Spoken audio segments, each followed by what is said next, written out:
Shishinitai, Sachinandan, our beloved deities. So I hope you're all doing well.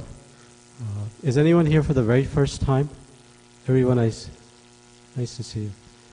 We'll ask you to introduce yourselves later on in the program, okay? Thank you for joining us. There's no Sunday school today. Sunday school is not this week, but will resume next week because we have a special guest. And I think a lot of the youth wanted to also hear. So, today I have the privilege of introducing our esteemed guest, His Grace Hari Parshad Prabhuji. Prabhuji is here from a long trip, all the way with his wonderful wife and child Hari. So I don't think most of you, how many of you have seen Prabhuji like in a virtual manner? Like Zoom, YouTube, Facebook? Yes. So most people, some have not. So I'll just give a brief introduction and then Prabhuji can delve into the topic for today. So Prabhuji is a disciple of His Holiness Radha Govinda Maharaj, who himself is a disciple of His Divine Grace Srila A.C. Bhaktivedanta Swami Prabhupada, founder Acharya for ISKCON. So most of you that have heard from Prabhuji know that he's very deeply respected and loved by the Vaishnava community of devotees for his deep scriptural knowledge. And I think we'll get to hear of that today. But in the process of hearing from Prabhuji virtually since 2000, and then having association with classes throughout this week, I would like to, I don't have enough mouths to describe Prabhuji's glories and qualities, and I know by nature he is very humble and restrained in that manner. But two features that I noticed, and others of you will notice more, is that number one, he has this unique ability to explain profound instructions from our scriptures, the essential truths, in a very concise manner, whereby at the end of, if we listen nicely and scrutinizingly, our doubts will melt and it will stay in our heart like a seed. So that's one quality. Tremendous clarity. Chaitanya Charitamrita, right, states eloquence is the truth spoken concisely. I'm paraphrasing. And number two, the other thing you will notice, or that I noticed, and forgive me if this is incorrect statement, but Prabhuji in his heart is a poet from what I've seen. And like all poets, he has this ability to be situated between the material, visible world and the invisible, mysterious world. And by his empowerment, he allows that curtain, like all poets do, to part for at least some time, hopefully lifelong, where we can get a glimpse into the spiritual world, where we can see what is life like there. What are people doing? How are they getting nourished? And most importantly, how can I be part of that world, even while I'm in this material world? So those two qualities I've noticed, and I'm sure there are many more that the rest of you can extend. So let's give our sincere attention. Lecture probably may go past 12:30, and as always, we'll let Aarti proceed at 12:30. Okay, Prabhuji? Thank you. His Grace Hari Parshad Prabhuji ki jai. Can we chant Hari Bol 3 times? Hari Bol, Hari Bol, Hari Bol. Once again, a humble request like we were making at home programs, since devotees will come later and more guests will come later. I request everyone to come forward. It's nice for the speaker to have proximity. Prabhuji will explain the essential qualities of an audience. So please come closer. Prabhuji, this is the first time I've seen guests and devotees come all the way so close. they must feel super comfortable with you. Radhakrishna Mataji is within a couple of feet now. Okay. So we'll have a huge space in the back so others can come and participate, okay? Thank you very much.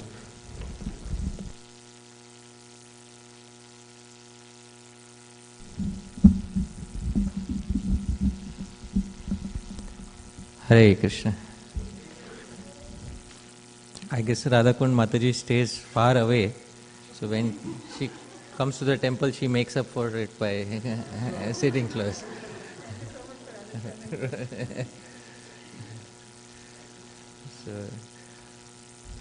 But I am very thankful to His Grace Jai Sachinandan Prabhu.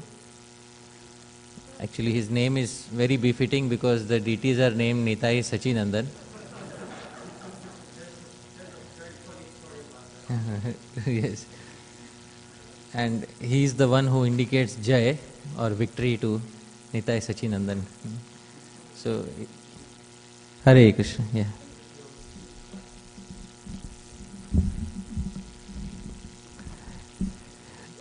So I am very thankful to His Grace Jai Sachinandan Prabhu and his dear Sahadharmini, his wife Srimati Bhakti Ras Mataji, for kindly managing the temple affairs so nicely and kindly maintaining the congregation devotees so lovingly. So I think first and foremost we should have 3 loud Hari Bols for Jai Sachinandan Prabhu and Bhakti Ras Mataji for their service. Hari Bol! Hari Bol! Hari Bol! I am also very thankful to His Grace Param Karuna Prabhu and Her Grace Damodar Leela Mataji and their entire family, their sons Ram and Gopal, for kindly opening the doors of their home and allowing us to stay at their home for a few days.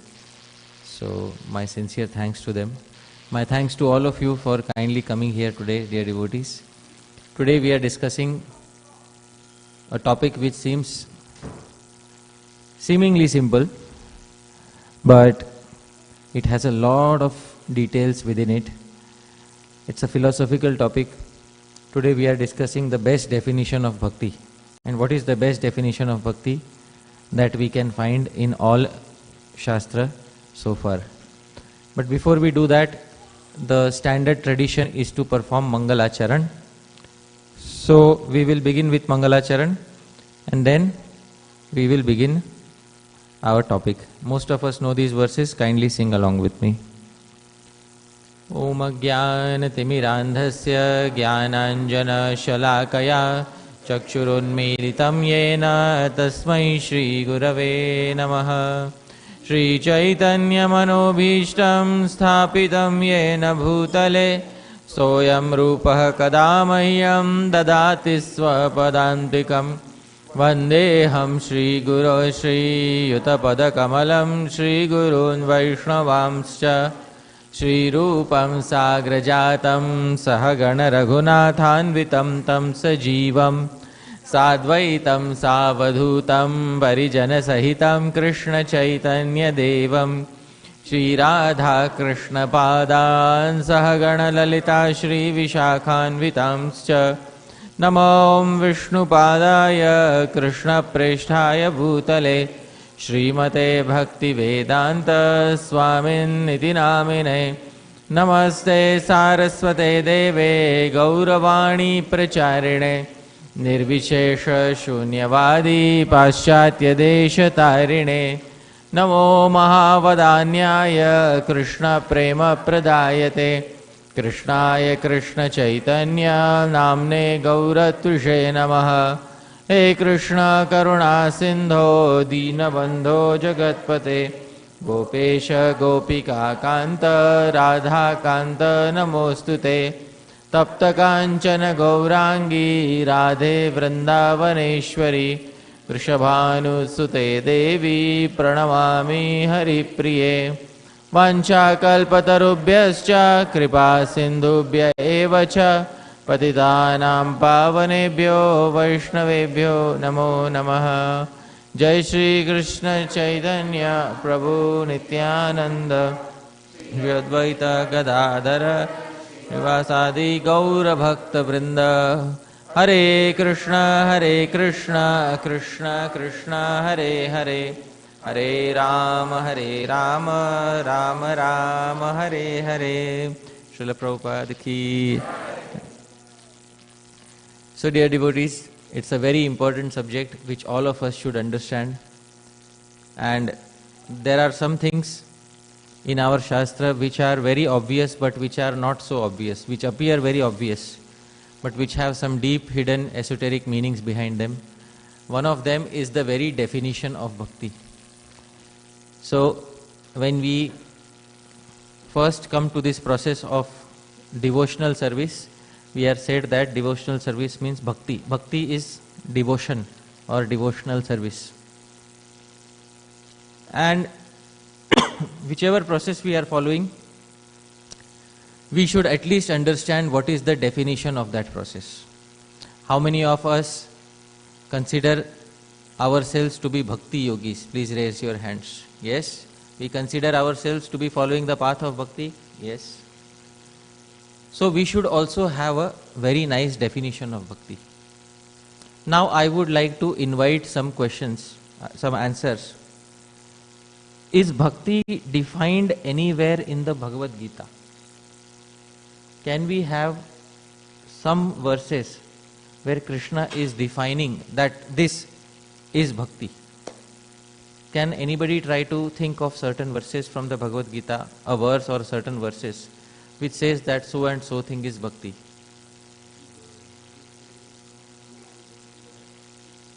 Okay, Shitoshna Sukha Dukkheshu. Okay, so that verse is specifying the characteristics of a person who is a devotee.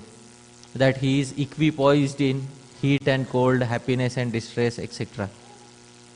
Okay, so that is the characteristic of a bhakta.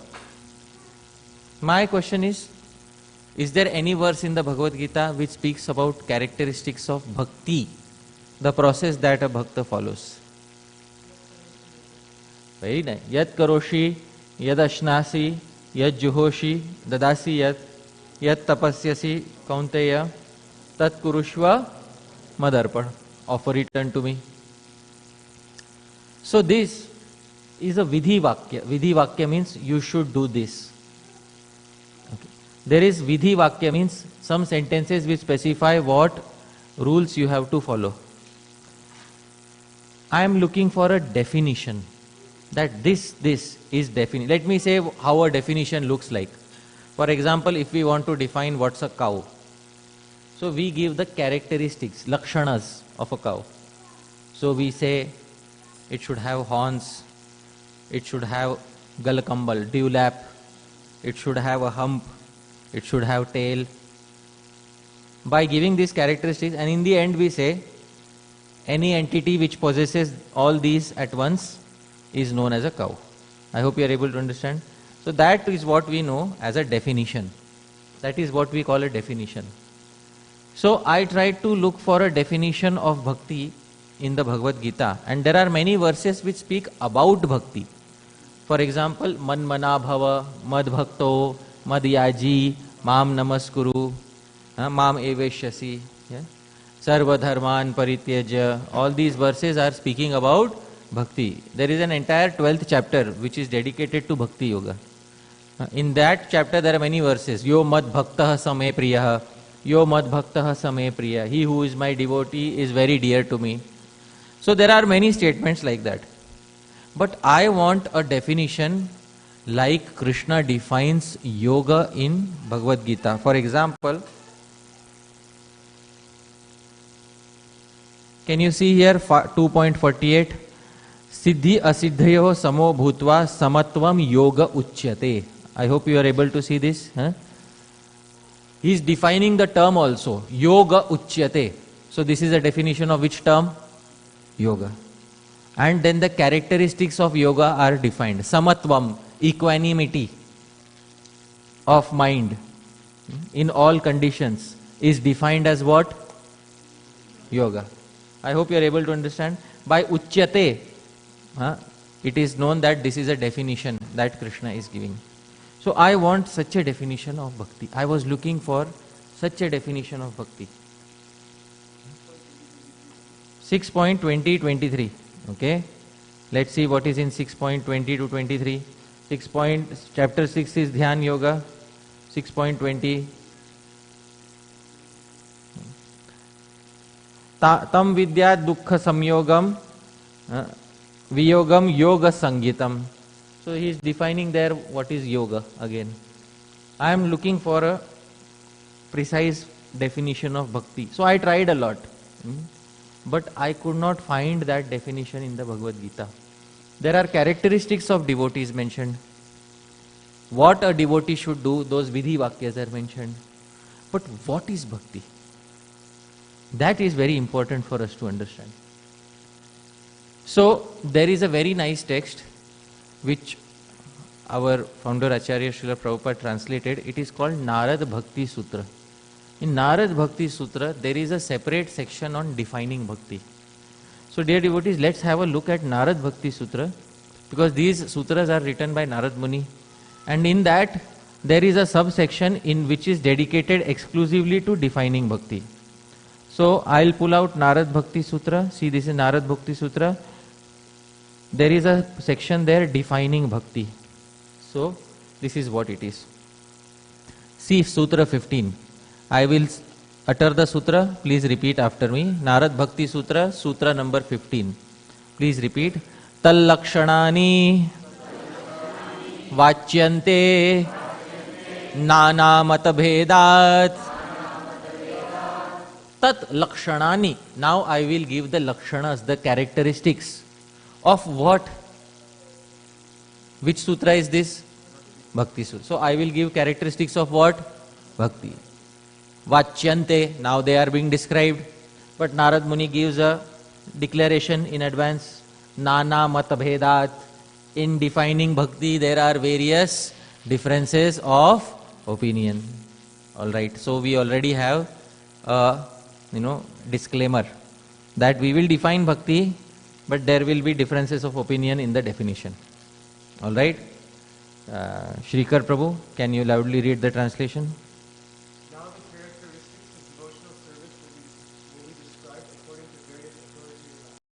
Alright, let's begin with the first definition of bhakti. First definition of bhakti, please repeat after me. Pujadishu anuraga iti parasharya. So first opinion is by Parasharya. Parasharya is the son of Parashar Muni. Who is the son of Parashar Muni? Shri Vyasa. Shri Vyasa's opinion is first mentioned. Iti Parasharya. This is the opinion of Vyasadeva, who is the son of Parashar Muni. What is bhakti according to him? According to him, anuragaha, deep attachment, fondness. In what? Puja adishu. Puja means worship. Adi means etc. So deep attachment to worship etc. of the Lord is defined as what? Bhakti. By whom? Vyasadeva. I hope everybody got the definition. Now Shrikar Prabhu, I want to ask a question. According to Vyasadeva, worshipping the Lord is bhakti. How about worshipping the devotees of the Lord? Is that covered in this definition? Yeah. Okay. So worship specifically of the Lord. Puja edishu. You can see the translation. Please read the translation.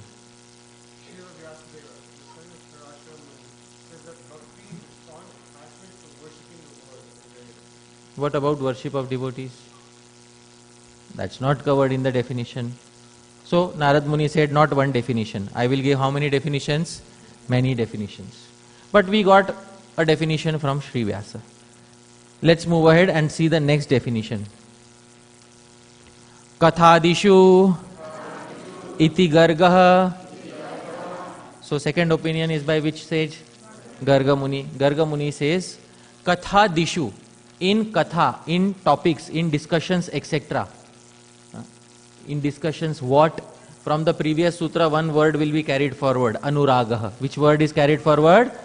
Because previous sutra, if you see, Sutra 16 had the term Anuraga. That term is carried forward in the next sutra and it aligns itself after Kathadishu. Kathadishu Anuragaha iti hum gargaha. I hope you are able to understand. In Sanskrit grammar, this is called Anuvritti. When a term from the previous sutra comes and aligns itself in the next sutra, it is called as Anuvritti. So Kathadishu iti gargaha. Garga Muni says attachment for Katha, etc. What is Katha? Krishna Katha, etc. is the Bhakti as defined by whom? Garga. And what about attachment to speaking about devotees? That's not defined here. Okay. Jai. Shri Srinitaya Sachinandan ki jai.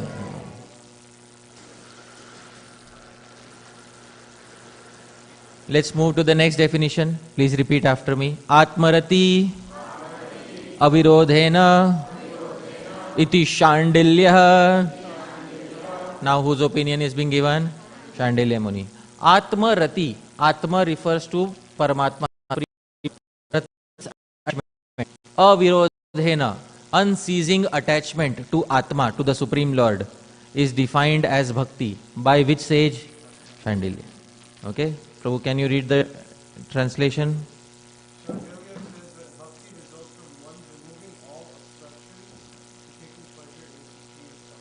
Atma here doesn't mean self. Atma here means what? The Supreme Self.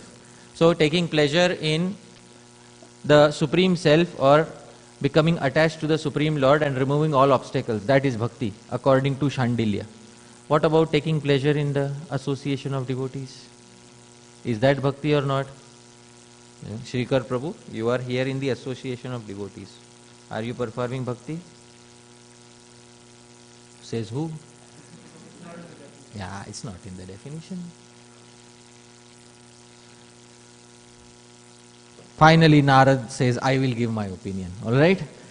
Naradastu tad arpita akhil acharata tad vismarane paramavyakulata iti. Naradastu. Narad, however, says that what is bhakti? Tad arpita, in offering akhil acharata, all of one's activities. And tad vismarane, in forgetting the Lord, parama vyakulta, one experiences great distress. If one is of this nature, then one is performing which yoga? Bhakti yoga. To offer all of one's activities to the Lord and to experience great distress in forgetting the Lord. This, according to Narad, is the definition of bhakti. Shrikar Prabhu, in this definition, anything mentioned about the bhakta? All these definitions are pertaining to whom?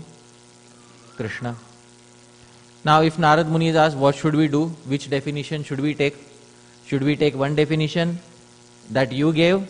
Or should we take a definition from the previous sages? Or should we take a mishmash of all the definitions? So Narad Muni replies in the next sutra. Asti evam evam. Shrikar Prabhu. Right. So all opinions are correct. Narad Muni. See what a democratic answer, All opinions are correct. Everybody is correct, nobody is incorrect. So Narad Muni, what Narad Muni is here saying is that everybody has correctly defined certain aspects of bhakti. I hope you are able to understand. Everybody has defined certain aspects. Vyasa spoke about puja, but he didn't speak about katha. Garga spoke about katha, but he didn't speak about puja. Shandilya spoke about atmarati, but he didn't speak about the first two that Vyasa and Garga had said. So now, dear devotees, the question arises, if we have to define bhakti, should we take 5 definitions stitched together, or should we have one definition which covers 360-degree all angles of bhakti without leaving anything outside the spectrum of bhakti? Everything covered in one single verse. Should we have that verse? So, dear devotees, there is one such verse. And there is this verse was written down by our Gaudiya Vaishnav Acharya. His name is Sri Rupa Goswami. In Bhakti Rasamrita Sindhu, he wrote down this definition of bhakti. So,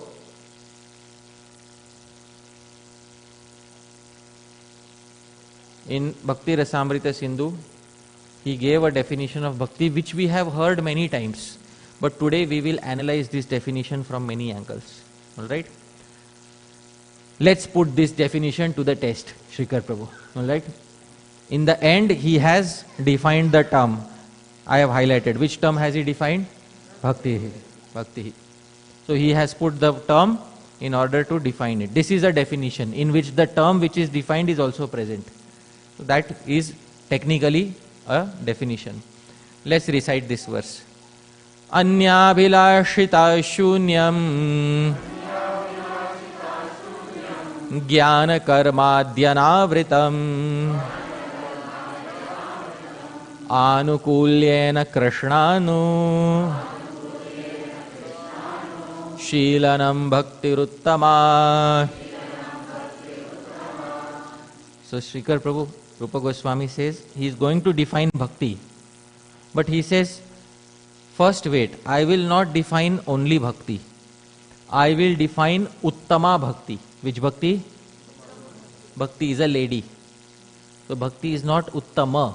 Bhakti is Uttama. In Sanskrit names of ladies do not end with a. They end with a, e, u. See the names of any of the ladies who have traditional Vedic names, Sanskrit names. Nothing ends with a. Okay, it ends with a, e or u. So bhakti is Uttama bhakti or Uttama bhakti? Uttama bhakti. This we will remember because bhakti is striling. It is feminine in gender. Therefore, bhaktir Uttama. Okay, so he is going to define not simply bhakti, but Uttama bhakti. Pure, 100% pure, the topmost variation of bhakti.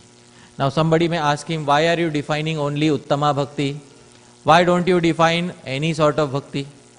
So there is an answer to this.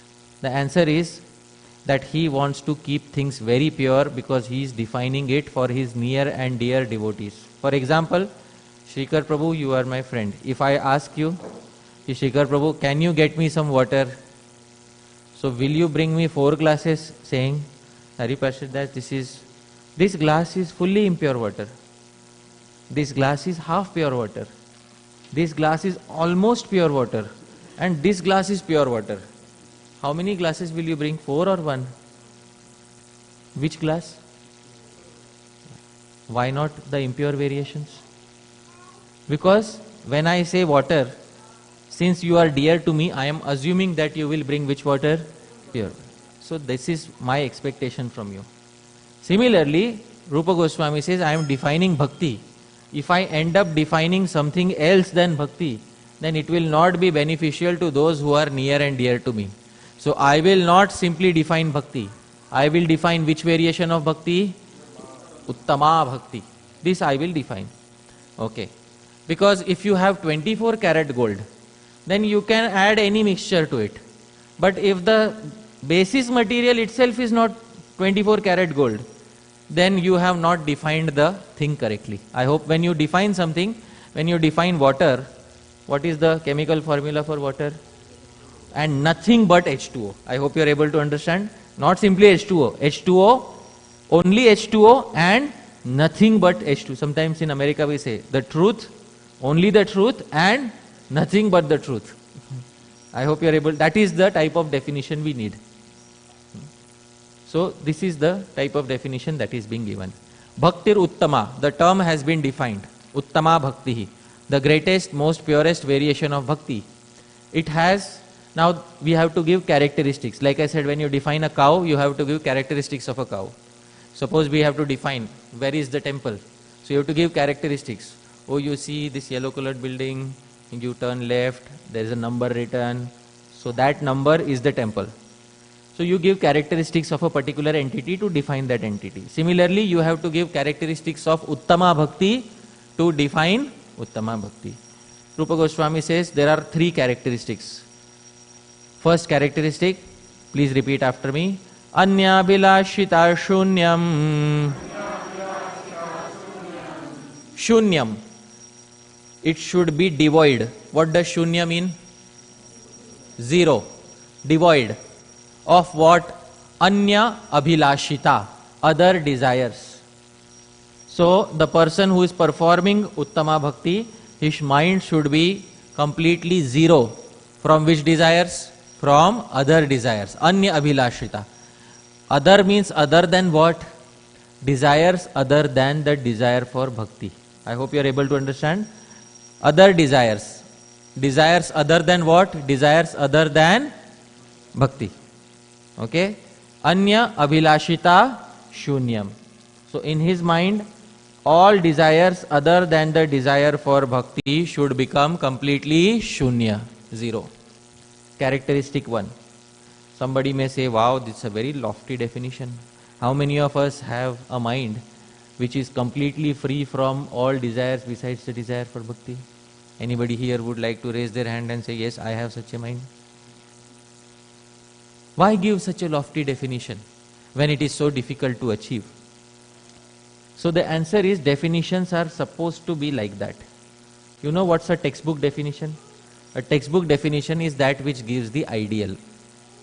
Those of us who have studied physics or mathematics. So, have you studied physics, Srikar Prabhu? You have studied projectile motion, gravity, all the equations. In real life, do the equations work as it is? No. Why? Because in real life, there are many factors which change the outcome of the equation. Does it mean that you should change the definition in the textbook? No. It never means that. So just because in reality, the outcomes are slightly different from the ideal, should you change the ideal in the textbook? No. I hope you are able to understand. So we should never change the textbook definition just because in reality there are some other factors which reduce the efficacy of the definition. So the textbook definition should always remain. Characteristic 1 is Anya abhilashita shunyam. All other desires besides the desire for what? Should become zero. Characteristic 1. Second, Jnana karma adi anavritam. First and foremost, let's understand what is avrita. Avrita means to cover something. Can you see this glass is avrita, covered by the tissue. So this is called as avrita. To avrita means to cover something. But bhakti is unavrita. What is the meaning of unavrita? Uncovered, not covered by other philosophies of spiritual life. What are these other philosophies? Jnana Yoga, Karma Yoga, Adi refers to Ashtanga Yoga, Sankhya Yoga, etc. All other philosophies should not take a prominent place in the heart of the devotee. Let me give by an example, let me teach you. Some people, they are devotees, externally they are devotees, but in their hearts they are thinking, Bhakti is okay, but most important thing is karma. I hope you are able to understand. Bhakti is okay, most important thing is to perform your duties in your life. That person is a bhakta, but his bhakti has become avrita, covered by which philosophy? Karma. Some other type of people are thinking bhakti is okay, but unless you have Vedanta Gyan, knowledge of Brahma, it is useless. Such people are also bhaktas, but their bhakti has been covered by what? Gyan. Some other people think bhakti is okay, but unless you fix your Jyotish, the planets in your chart, by taking some remedies, it will be of no use. Their bhakti has been covered by Adi, etc. Jnana, Karma, Adi, Anavritam. It should not be Avritam, covered by other philosophies, such as what? Jnana, Karma, Adi. Adi includes Ashtanga, Sankhya, etc. All other, they are all respected philosophies. But when they start covering bhakti, can it be called as Uttama Bhakti? No. So here what are we defining? Uttama Bhakti. So it should not be covered by Jnana, Karma, etc. Another question. Rupa Goswami wrote Anyabhilashita Shunyam. But Jnana, Karma, Adi also he could have written what? Shunyam. He could have said Jnana, Karma, etc. should also become what? Shunya. But he did not write that. Instead he is writing Jnana Karma Adi Anavritam. What he means? That devotee should have some jnana. I hope you are able to understand. He should have some knowledge of Shastra. He should have some karma, some Vedic karma you should perform daily. Every day you take a bath? Yes. That is Vedic karma. So, some jnana, some karma is required. But should that jnana or karma cover bhakti? Should it become more important than bhakti, or should it remain less important than bhakti? So he did not say jnana karma adi shunyam. He said jnana karma adi anavritam. I hope it is understood. These two are characteristics. Then finally, the third characteristic which he is saying, please repeat after me. Anukulyena krishnanu Shilanam bhaktiruttama. So the third characteristic is Anukulyena Krishna Anushilanam. This is the third characteristic. What is Shilanam? Dear devotees, Shilanam means practice. What is the meaning of Shilanam? This verb, this term Shilanam has been taken from the dhatu, verbal root shil. Shil upadharane, says Panini. Panini says the verbal root shil is used in denoting practice. See the genius of the author. Shilanam, bhakti is Shilanam. What is bhakti? Shilanam. What does Shilanam mean? Practice. Practice can be done of one activity or any activity in the world. Practice can be done of any activity in the world. You can practice any activity any number of times you want. Yes. He did not say katha adishu. He did not say puja adishu. He did not say anything. He did not restrict himself to specific activities.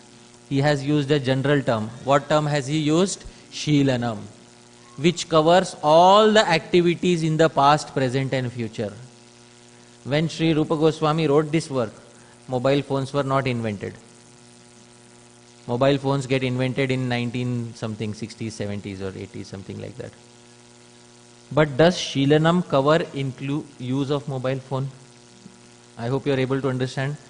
This is what you call a future-proof definition. The definition was made future-proof by Rupa Goswami.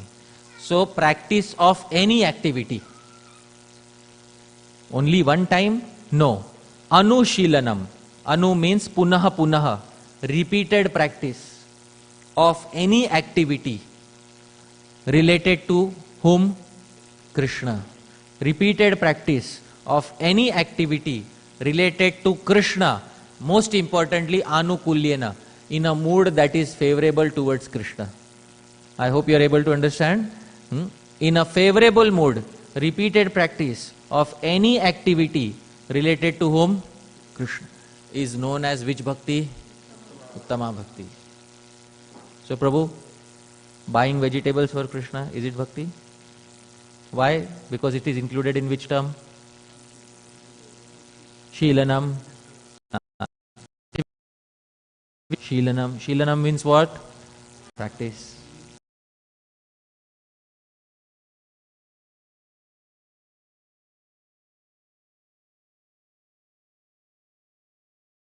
Krishna's name once in life. Now I am, now give me a certificate. Uttam Bhakta. Now I will not again come to the temple. I want the result at the moment of death. Okay? So should such a person be considered as Uttama Bhakta? So the author has placed a condition. Anu Shilanam. Anu means punaha punaha. Repeated Shilanam. Repeated practice. Pertaining to whom? Krishna. Somebody may say, why did you put Anukulyena favorably there? Because there are examples in history like Shishupal, who was repeatedly thinking of Krishna. Was he not doing Krishna Anushilanam? Yes. Thinking is an activity? Yes. Is it included under Shilanam? Yes. Was he doing it Anu? Yes. Was it related to Krishna? Yes. So what was Shishupal doing? Krishna Anushilanam. But Shishupal's Krishna Anushilanam was anukulyena or pratikulyena? Pratikulyena. I hope you are able to understand. So the most important condition is anukulyena krishnanushilanam. That should be defined as what? Bhakti. And not only bhakti, it is which type of bhakti? Alright. Now, in these three characteristics, there are some things to be understood. How many conditions did we see? 3. In these 3 conditions, 2 conditions are known as Gauna Lakshan, secondary conditions, and 1 is known as Mukhya Lakshan, primary condition. What is the difference between Gauna Lakshan and Mukhya Lakshan? First I will clarify, it will become very easy. Suppose we have to define something. Suppose I want to define where is Shrikar Prabhu's home. Somebody asks me, where is Shrikar Prabhu's home? I can define Shrikar Prabhu's home using Gauna Lakshan or secondary characteristic. I can say very easy. You see, in Portland city, just see the home on which maximum number of parrots are sitting. That is Shrikar Prabhu's home. Right, I can define it like that. To see maximum number of parrots and determine this is Shrikar Prabhu's home. That may be the distinguishing characteristic of his home. But is that distinguishing characteristic something inherent within its home, or is it temporary? Tomorrow if all the parrots fly away in rain, will it remain Shrikar Prabhu's home? Yes, it is still going to remain your home, na? Or your or will you move out of your home the moment parrots flew away, so Shrikar Prabhu also flew away? ऐसा तो नहीं होगा ना? So it's or let me give another example. Where is Shrikar Prabhu's home? Oh, in the neighborhood, see the home which has yellow colored paint on the fences. That is Shrikar Prabhu's home. Tomorrow Shrikar Prabhu comes in a mood and says, I'm going to paint my fences white. So, is it going to remain Shrikar Prabhu's home still? So, this type of a characteristic is called as Gauna Lakshana, secondary characteristic. A characteristic which is present in the defined entity, but it is not permanent. It stays sometime, it may be present sometime, may not be present sometime. But if somebody asks me, where is Shrikar Prabhu's home? And I say, see home number 1293 registered in the name of Shrikar Prabhu. That is Shrikar Prabhu's home. That is Gauna Lakshan or Mukhya Lakshan. Because if that changes, then it will no longer remain his home. I hope it is understood. So while defining things, there are 2 types of characteristics that are given. Secondary characteristics, Gauna Lakshan, and primary characteristics, Mukhya Lakshan. So, in this definition, how many characteristics of bhakti have been given? First is Anyabhilashita Shunyam. All other desires besides the desire for what? Should become. This is a secondary characteristic. Because in history there have been certain instances where certain devotees did not fulfill these characteristics, but they were accepted as pure devotees by Bhagavan. Example Gajendra, example Dhruva. What desire did Dhruva have in his mind? He wanted a kingdom greater than his great grandfather Brahma. That is why he was performing tapah. But still when Bhagavan came in front of him, Bhagavan accepted him as a pure devotee. So, was this secondary characteristic present in Dhruva? Anyabhilashita Shunyam. Was Dhruva devoid of desires? He has this, so he is not having this characteristic. Still, is he accepted as a pure devotee by Bhagavan? Yes. Does it mean that we also should become like this and say from tomorrow? Since it is which characteristic? Secondary. So from tomorrow I also will have a good life and I can do whatever I want, because it's not a primary characteristic, it is a which characteristic? No. We should have both types of characteristics. The rule is that you should have all characteristics. But in an exceptional case, the secondary characteristics may not be present. So should we consider ourselves as the rule or the exception? I hope you are able to understand. So first secondary characteristic is anyabhilashita shunyam. Second gaun lakshan, secondary characteristic is jnana karma adi anavritam. This second characteristic is also gaun lakshan, secondary characteristic. Why? Because in certain devotees there was a lot of jnana and still they were accepted as pure devotees. Example, 4 Kumaras before they met Lord Vishnu, they were Brahmavadis. Brahmavadis means they had all Vedanta Gyan, they were meditating on Brahma, but as soon as they saw Lord Vishnu, they were immediately blessed with Bhakti. Nava Yogendras, they were Jnana Praveen, they are very much predominant in Jnana, but they also received Uttama Bhakti. So this characteristic may sometimes, in a rare exceptional case, not be present, still the devotee can be following which Bhakti? Uttama Bhakti. But there is one characteristic which is Mukhya Lakshan, which is Swarup Lakshan, which must be present, otherwise it cannot be called Uttama Bhakti, and which is that Anukulyena Krishnanu Shilanam. If this is not present, then you definitely cannot call it Uttama Bhakti. In other words, if one is not favorable towards Bhagwan, if one is not repeatedly rendering service to Bhagwan, then such activities can definitely not be called which Bhakti? Uttama Bhakti. So I hope you understood the differences between Gauna Lakshan and Mukhya Lakshan. I clarified with examples. What are the 3 characteristics? Let's once again repeat. What is the first characteristic? Anyabhilashita shunya. What is the second characteristic? What is the third characteristic? And what is the term to be defined? Bhaktir Uttama. That's it. Characteristics and defined term. That's what makes a complete definition.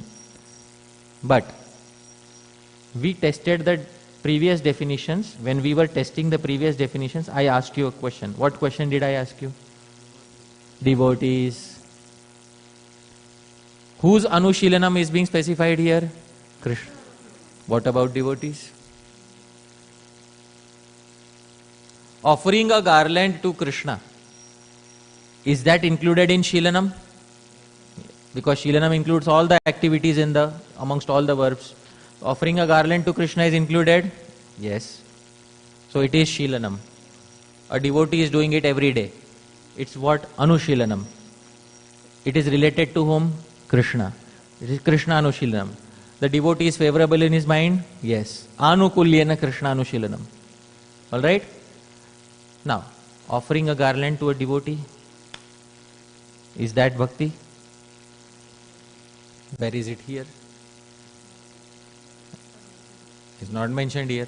See, the same strictness with which we tested the previous definitions, the same strictness we should apply to our definition also. So, in the commentary to this verse, the nephew of the author, Sri Jiv Goswami, he was fanning the author when he was writing the book. So, he asked this question to the author.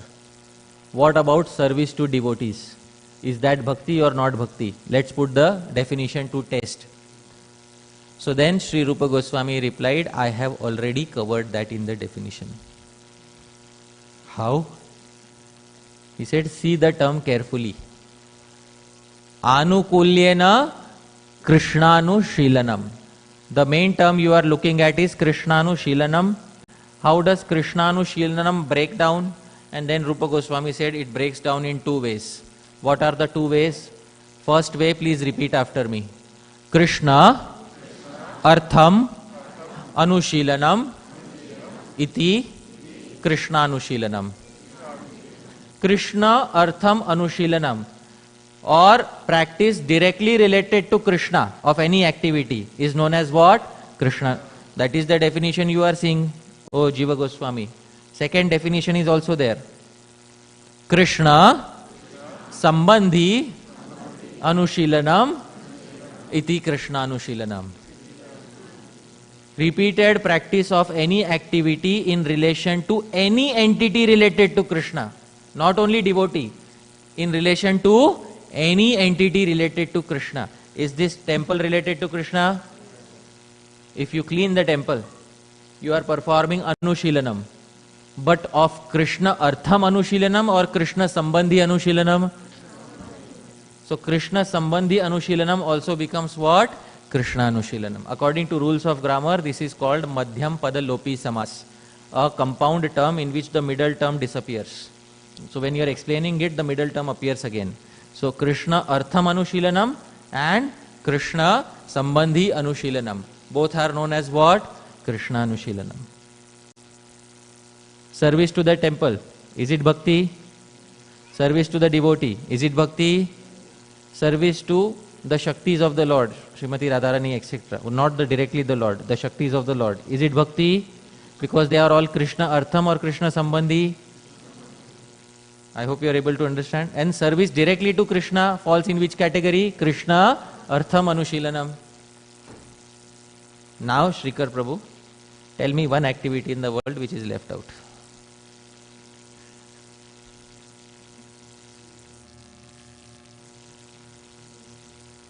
Friendship? With whom? That is obviously an activity which is related to Anushilanam. Is Sakhyam. Sakhyam not an activity? Yes. Shravanam, Kirtanam, Vishnu, Shravanam, Padasevanam, Archanam, Vandanam, Dasyam, Sakhyam. Not Sakhyam. Sakhyam is incorrect pronunciation. What is the correct pronunciation? Sakhyam. Sakhyam. Is Sakhyam not one of the 9 activities of bhakti? Become Krishna Anushilanam when it is performed with devotees. Does it become Krishna Anushilanam? But in that case it is Krishna Sambandhi Anushilanam. I hope you are able to understand. Now any activity in the world. You can't find any activity because all activities are covered by one term. Which term? Shilanam.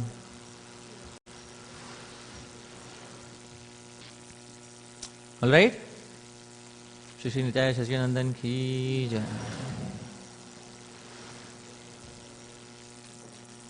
So, Shrikar Prabhu, homework. Henceforth, you can take as much amount of time as you want. Find one activity of bhakti which is not included in the ambit of this definition. Huh? Gopis? Right.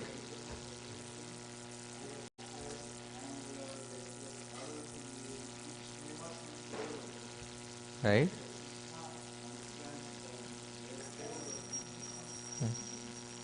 So his question is very good. The gopis' separation from Krishna, they experience various emotions. Are when they express those emotions, is expression of emotion an activity? Yes. Are all activities included under Shilanam? Yes. But Anukulyena, favorable. Does Anukulyena to whom? Favorable to the gopis or favorable to Krishna? Does Krishna perceive it as favorable to him? Yes. Therefore Krishna says in the Bhagavatam, what does Krishna say in the Bhagavatam?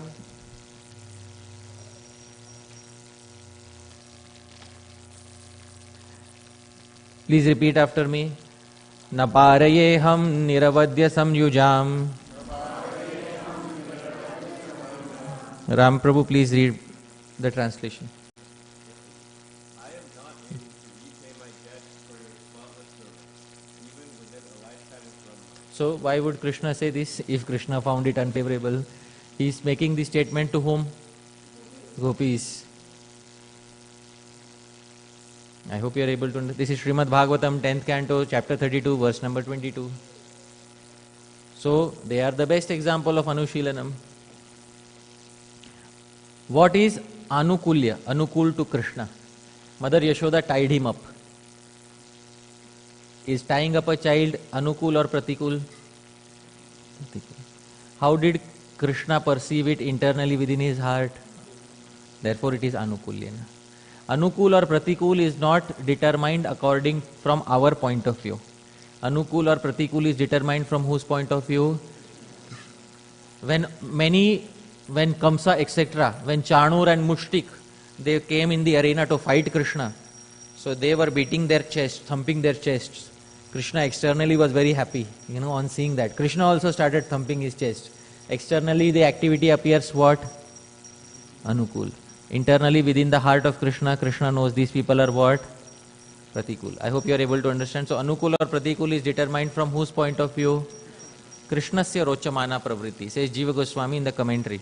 It is Krishna who determines what is Anukul or what is Pratikul. So this, dear devotees, is 360-degree definition of bhakti, which covers all aspects of bhakti, including service not only to the devotees, but service to any entity related to Krishna. This definition is such a nice definition that in all sampradayas, all Vaishnava sampradayas, when they are asked what is the definition of bhakti, most of them end up quoting only one verse. Anyabhilashita shunyam jnana karmadhyanavritam anukulyena krishnanu shilanam bhaktir uttama. This, dear devotees, is the best definition of bhakti. With that, I would like to thank all of you for kindly being present here. Yadatra skhalitam kinchit vidvam sah purayantu tat. Yadatra saushthavam kinchit tad guroreva me nahi. Yadatra skhalitam kinchit. If there was any mistake in what I said, vidvam sah, you are learned people, purayantu tat, you kindly correct any mistakes. Yadatra saushthavam kinchit. But if there was anything nice in what I said, a single verse, a single sentence, a single word, a single syllable or half a syllable, please understand, tad guroreva. It belongs only to my Gurujanas, me nahi. It doesn't belong to me. Thank you very much. Jagat Guru Srila Prabhupada ki jai. Hare Krishna.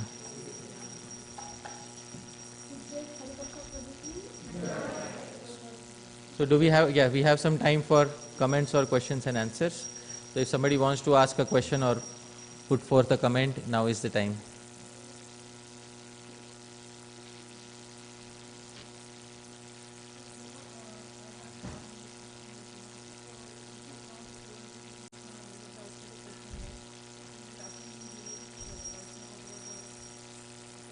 Yeah. Offending Krishna's devotees or performing Vaishnava aparadh. It is anukulyen or pratikul. When Krishna, it is Krishna Anushilanam is taken as Krishna Sambandhi Anushilanam. So, offending someone is also an activity. Is it Shilanam? Yes. Okay. Is it Krishna Sambandhi Anushilanam? Yes. You are doing it with the devotees.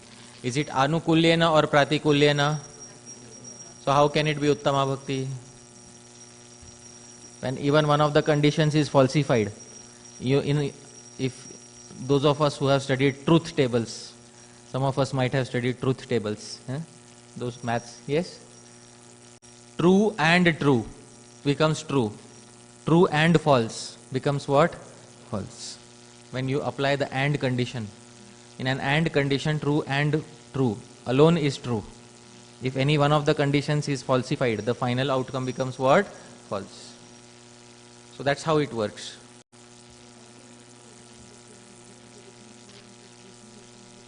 This is the definition of Uttama Bhakti. In the commentary, Jiva Goswami says, Shri Krishna tad bhakta kripayaika prapya, that it is available exclusively by the unconditional mercy of Krishna or Krishna's devotees, not by one's own efforts. So bhakti is not something like it's lying in a supermarket and we go and pick it by our volition and bring it in our lives. That's not it. Bhakti manifests by her own sweet will. She is a lady, Uttama. She has a personality. She has her own sweet will. She manifests by her own sweet will in the life of a certain devotee. The devotee may try to practice principles of bhakti, but unless Bhakti Devi herself agrees, the devotee will not become Uttama Bhakta. The devotee will be Bhakta, but to reach the stage of Uttama Bhakti, Bhakti Devi herself has to desire so.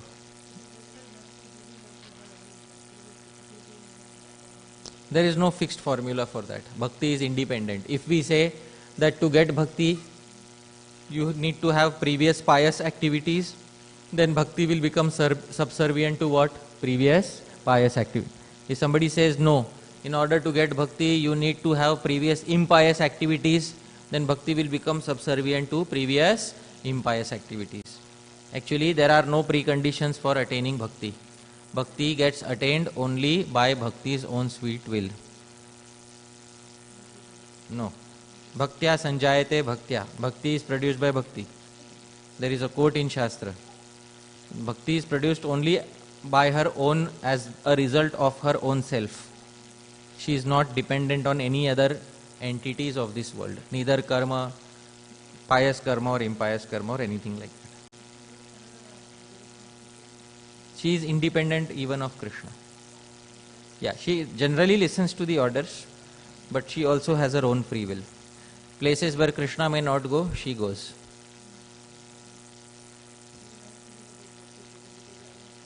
Yeah. Yeah. Thank you. So if there's any other question, please let me know, or else we can conclude for today. So once again, I would like to thank His Grace Jai Sachinandan Prabhu and Her Grace Bhakti Ras Mataji for kindly extending an invitation to the temple. And thank you all dear devotees for kindly being present here today. Hare Krishna. Jai Srila Prabhupada. Srila Prabhupada ki Jai. Hare Krishna. We can put away the mat and get ready for chanting. Okay, we can proceed with chanting only. Sure, sure, Prabhu. So we'll do that.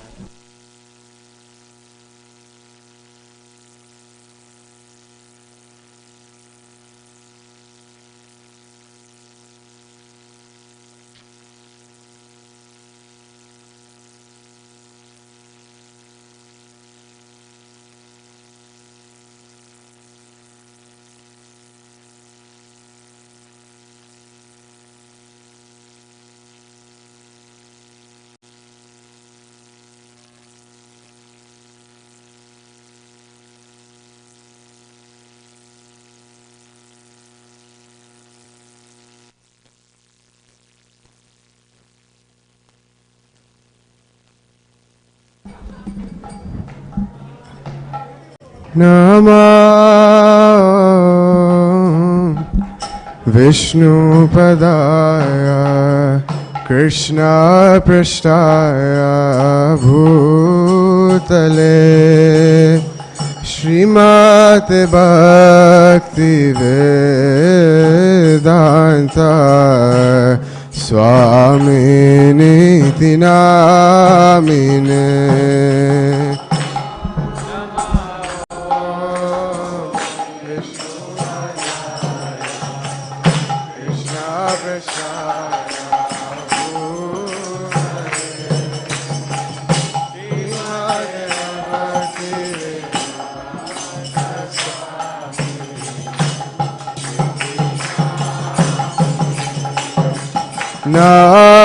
Namaste Saraswati Deve Gauravani Pracharine Nirvishesha Sunyavadi Pastatya Deshatarine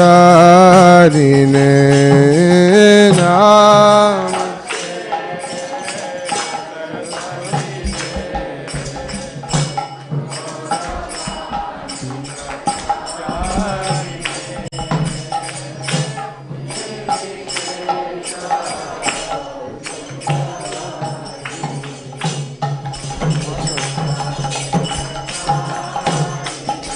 Jaya Shri Krishna Chaitanya Prabhu Nityananda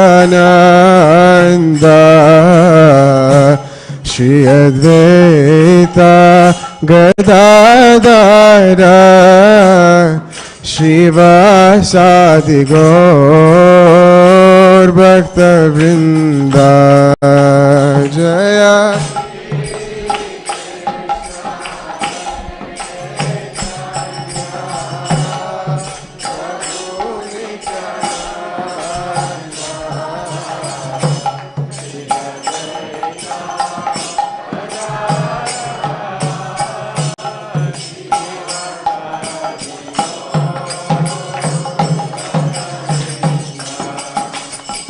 Hare Krishna, Hare Krishna, Krishna Krishna, Hare Hare, Hare Rama, Hare Rama, Rama Rama, Hare Hare.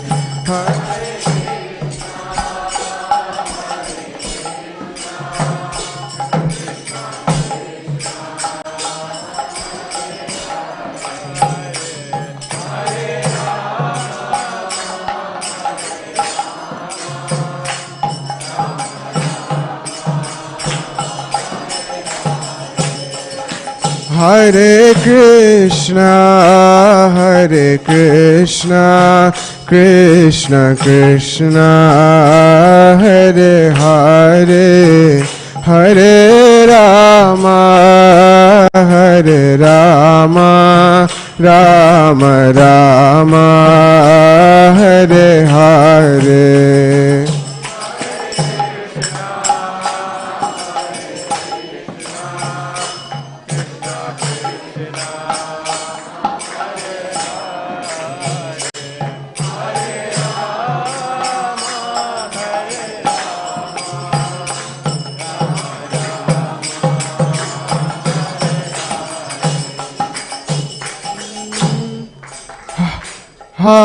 Hare Krishna, Hare Krishna, Krishna Krishna, Hare Hare, Hare Rama, Hare Rama, Rama Rama, Hare Hare, Hare Krishna, Hare Krishna, Krishna Krishna, Hare Hare, Hare Rama, Hare Rama, Rama Rama, Hare Hare, Hare Krishna, Hare Krishna, Krishna Krishna, Hare Hare, Hare Rama, Hare Rama, Rama Rama, Hare Hare.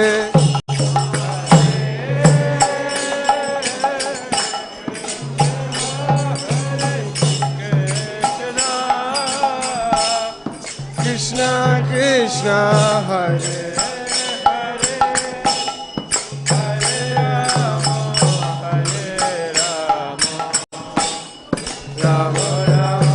Hare Rama, Hare Rama, Rama Rama, Hare Hare, Krishna, Hare Krishna, Krishna Krishna, Hare Hare, Hare Rama, Hare Rama, Rama Rama, Hare Hare, Hare Krishna, Hare Krishna, Krishna Krishna, Hare Hare, Hare Rama, Hare Rama, Rama Rama, Hare Hare, Hare Krishna, Hare Krishna, Krishna Krishna, Hare Hare, Hare Rama, Hare Rama, Rama Rama, Hare Hare, Hare Krishna, Krishna Krishna, Hare Hare, Hare Rama, Hare Rama, Rama Rama, Hare Krishna, Hare Krishna, Krishna Krishna, Hare Hare, Hare Rama, Hare Rama, Rama Rama, Hare Hare, Hare Krishna, Krishna Krishna, Hare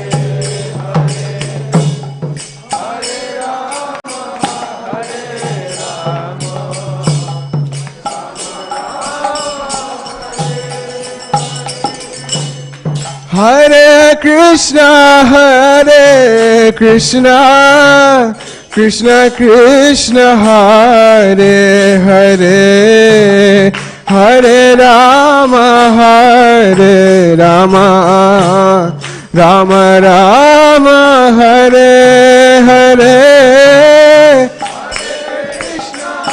Hare Krishna, Krishna Krishna, Hare Hare, Hare Rama, Hare Rama, Rama Rama, Hare Hare,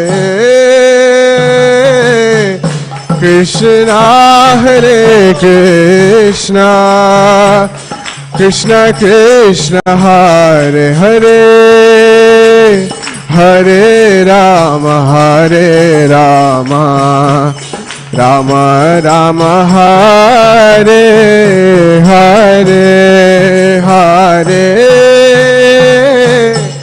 Krishna, Hare Krishna, Krishna Krishna, Hare Hare, Hare Rama, Hare Rama, Rama Rama, Hare Hare, Hare Krishna, Hare Krishna, Krishna Krishna, Hare Hare, Hare Rama, Hare Rama, Rama Rama, Hare Hare, Hare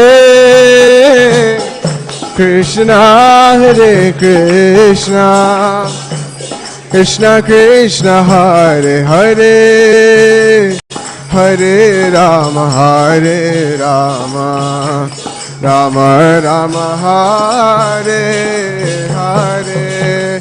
Oh, Hare Krishna, Hare Krishna, Krishna Krishna, Hare Hare, Hare Rama, Hare Rama, Rama Rama, Hare Hare, Hare Krishna, Krishna Krishna, Hare Hare, Hare Rama, Hare Rama, Hare Hare, Hare Krishna, Krishna Krishna, Hare Hare, Hare Rama, Hare Rama, Rama Rama, Hare Hare, Hare Krishna, Krishna Krishna, Hare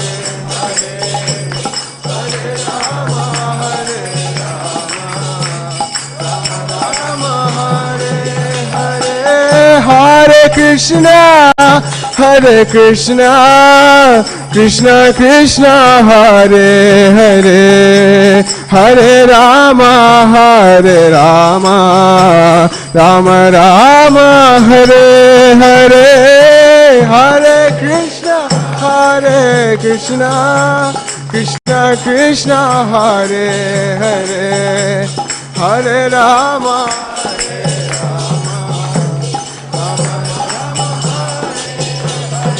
Hare Krishna,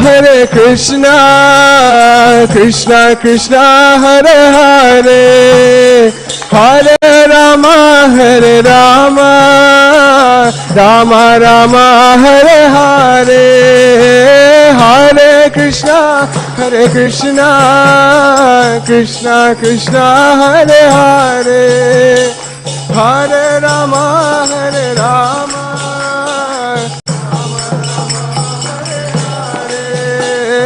Hare Krishna Krishna Krishna Hare Hare, Hare Ram Ram Ram Hare Hare.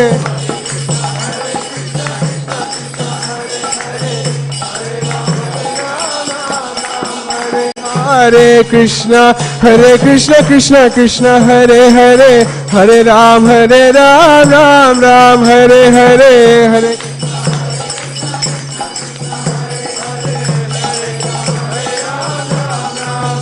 Hare Krishna Krishna Krishna Hare Hare, Hare Ram Ram Ram Hare Hare.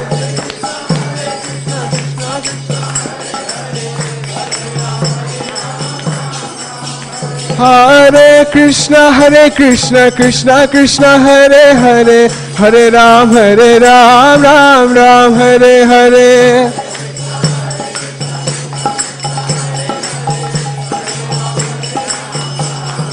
Jaya Nitya Sachinandana Nitya Sachinandana Nitya Sachinandana Gaura Hari.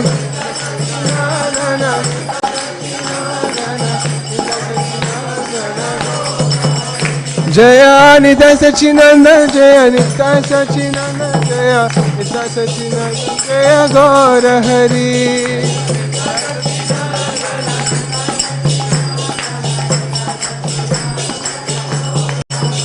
Prabhupada, Prabhupada, Prabhupada, Jaya Jaya Prabhupada.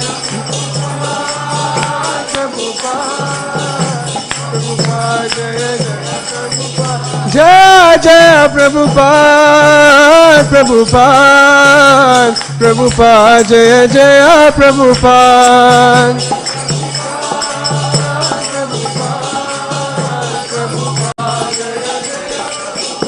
Jaya Jaya Gurudev, Gurudev, Gurudev, Jaya Jaya Gurudev.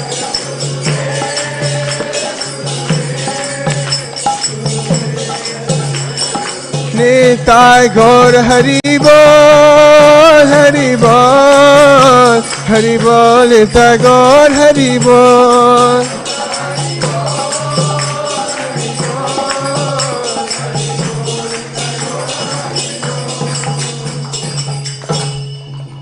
Gaur Premanande.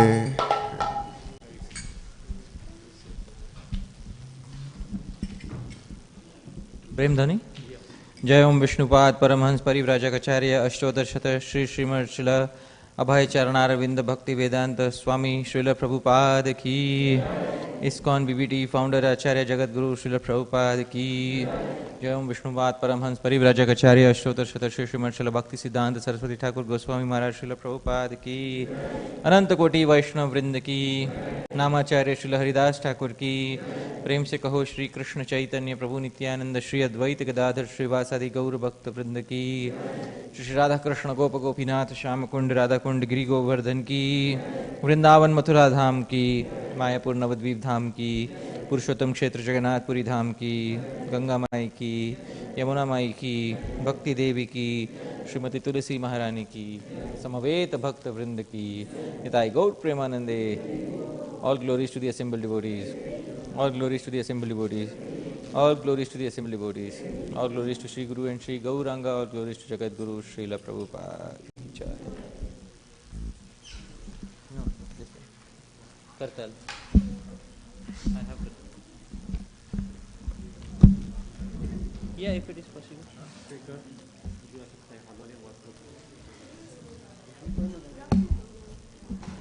Hare Krishna.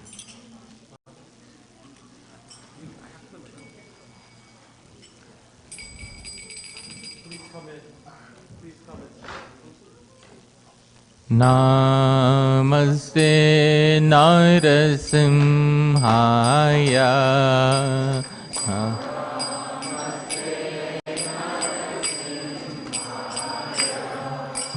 Namaste Narasimhaya.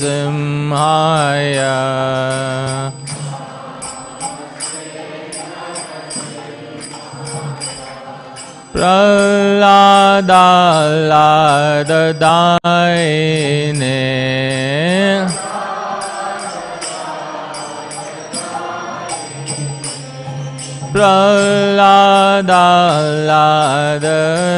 Praladaladaine.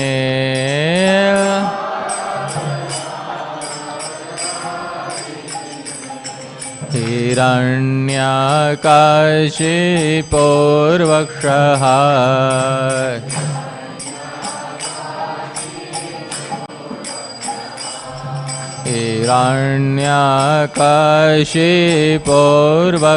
Hiranyakashiporvakshaha.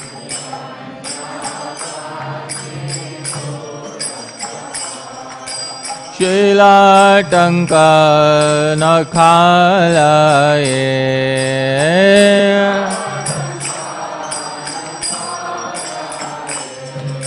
Shilatanka nakhalaye.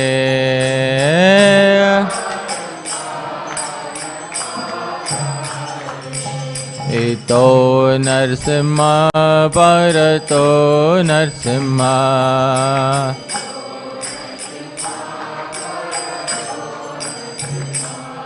Ito narsimha parato narsimha.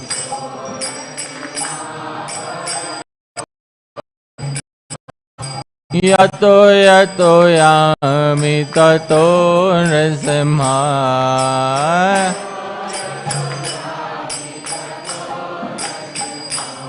Yato yato yami tato narsimha.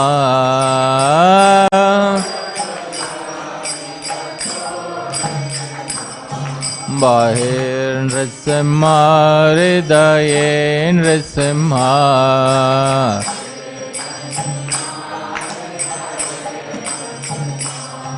Bahir nrsimha hridaye nrsimha.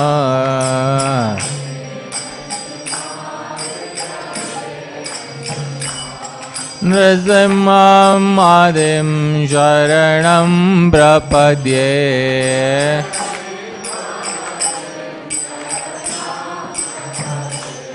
Nrsimham adim sharanam prapadye.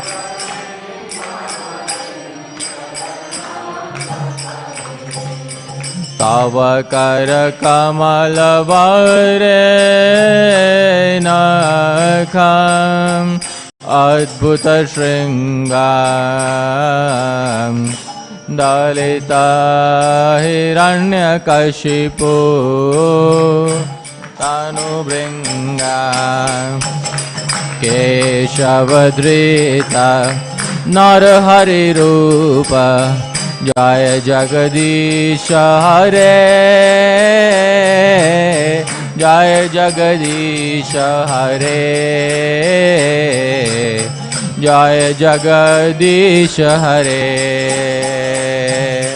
Tavaka Hare Nagha Adbhuta Shringa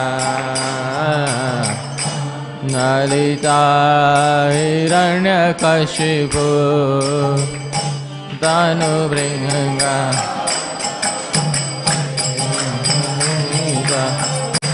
Harirupa Jagadisha Hare. Jai Jagadisha Hare.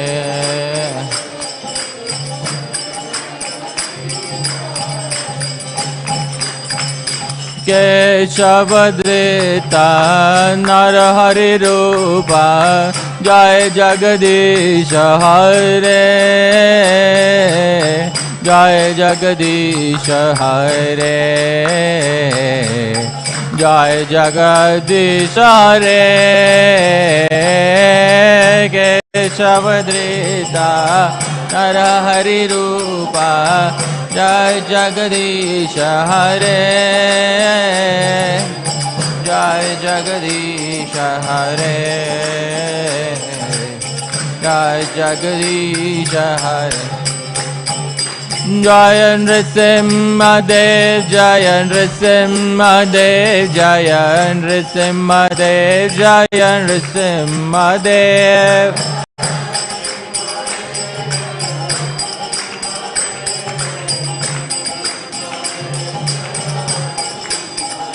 Jaya Prahlad Maharaj, Jaya Prahlad Maharaj, Jaya Prahlad Maharaj, Jaya Prahlad Maharaj.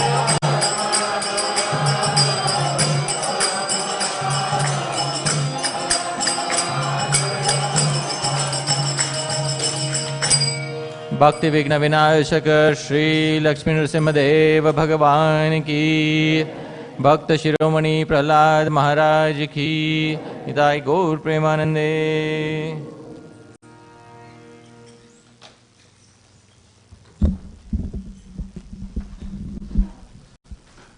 Jagat Guru Srila Prabhupada Ki Jai.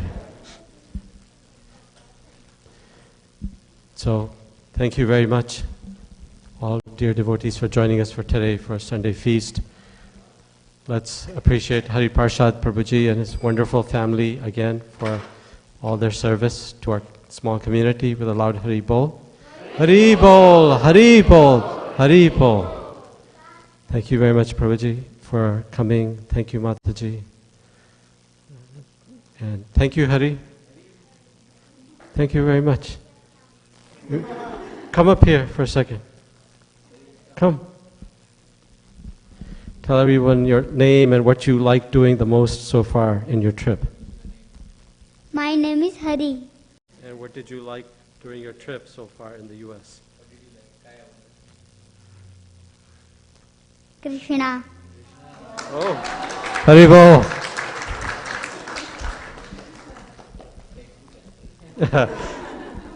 He's been prepared well.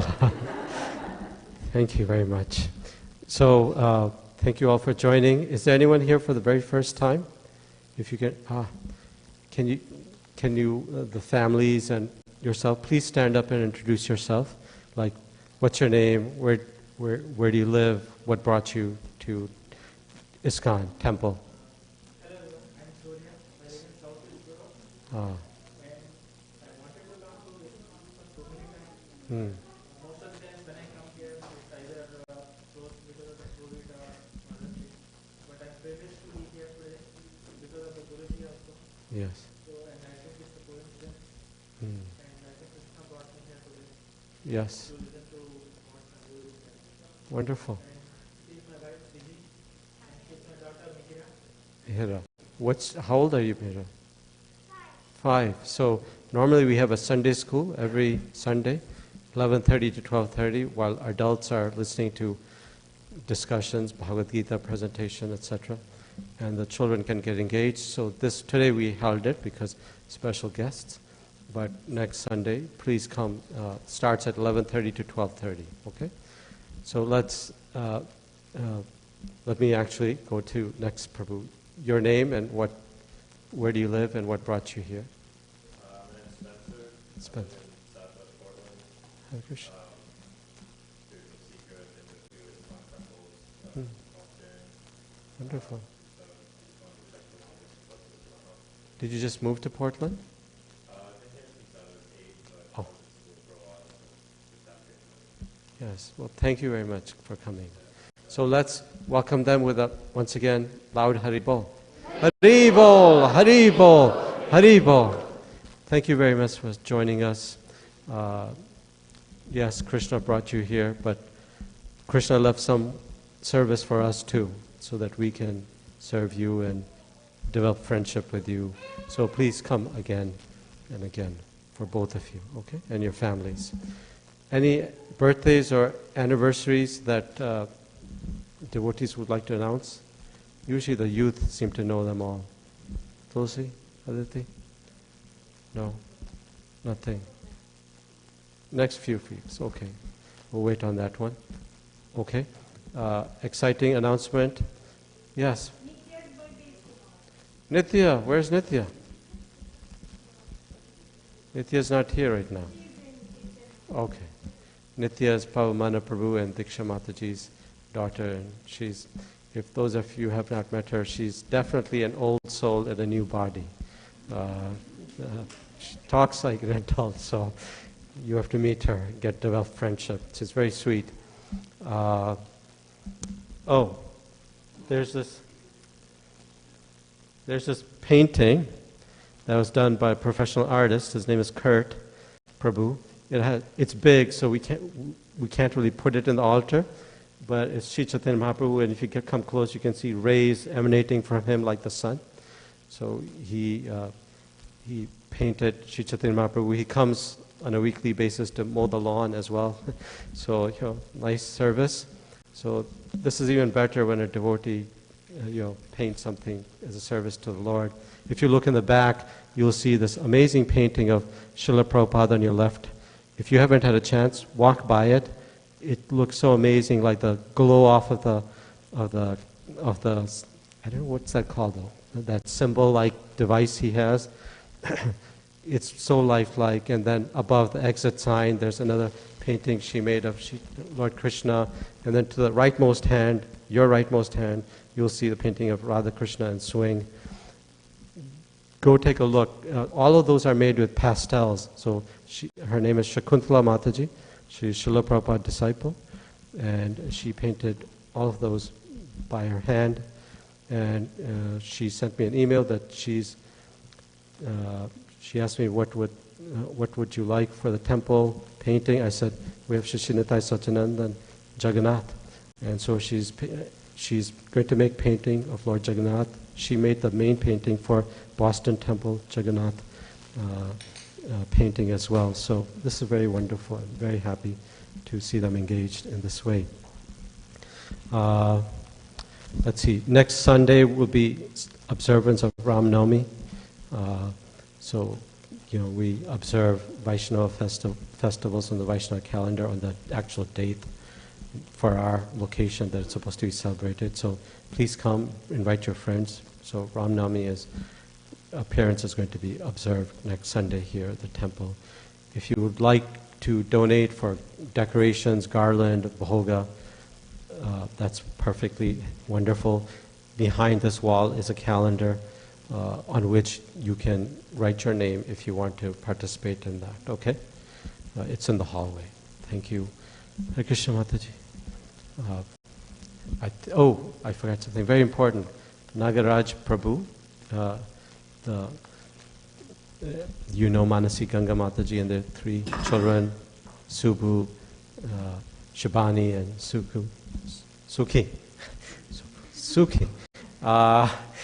Well, he got initiated by His Holiness Jayapataka Maharaj.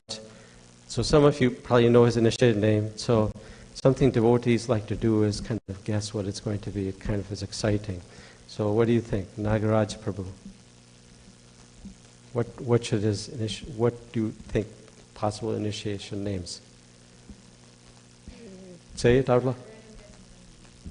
Nanda Kishore. That's very nice. Not quite, but close. Adults? Prema Madhavi Mataji? Not yet? Oh. Do you know the name? Sudama Prabhu? Prabhuji's initiated name? No. Okay, so I'll let Premrupa Madhavi Mataji say his name because she's also a disciple of His Holiness Jayapataka Maharaj. His name is, drum rolls please.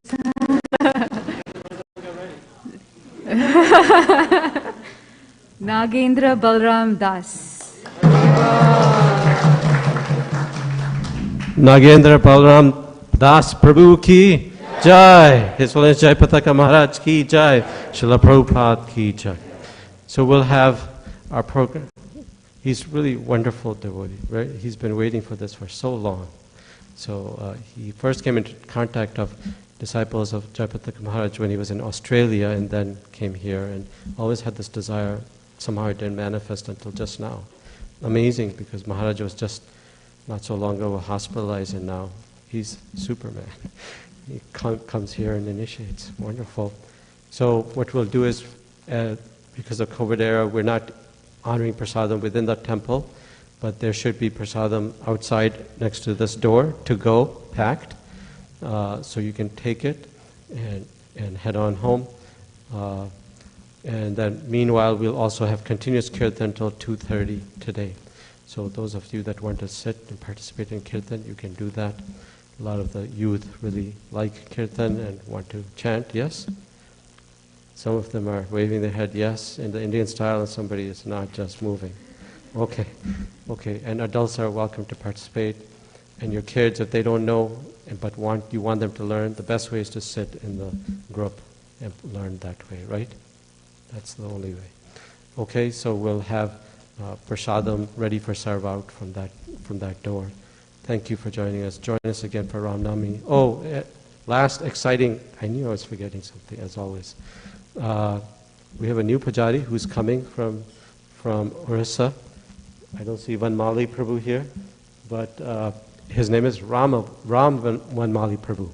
So he's been serving in the temple in Orissa, and he's going to come as pujari, but also to give Bhagavatam lectures and do street Harinam and yagyas and all that. So that'll be very nice. Our pujari who's been here, Sudama Pran Prabhu, it'll be nice for him as well to have some fellowship with another like-minded devotee. So he's going to arrive on April 7th.